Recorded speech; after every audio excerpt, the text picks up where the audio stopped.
Hi everyone, for today's video, I want to share with you this cute die from KSCRAFT. It's called the Blender Brush Tool, and it creates these super adorable brushes. So there's two different sizes, and then you get the layering piece to go along with it. Here's the other piece.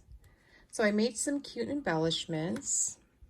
So I first die cut the piece that has the bristles with some gold cardstock, and then for the layering, the top piece, I die cut it with the Garden Party paper collection, and I used some dimensional pop dots underneath to give it some dimension, and I love how it turned out.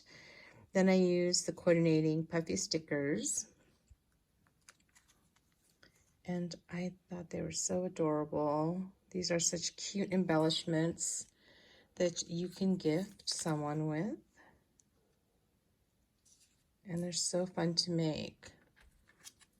And then you can see on the top here, I added some, because there's a score line right here. So right above the score line, I added some diamond dust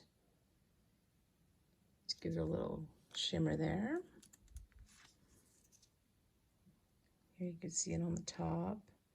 And they're so fun. And then I also use the coordinating stickers as well from the sticker sheet. And you can make some really cute brush embellishments. And I'll put the information to KSCRAFT's die down below. Thanks for watching. Bye.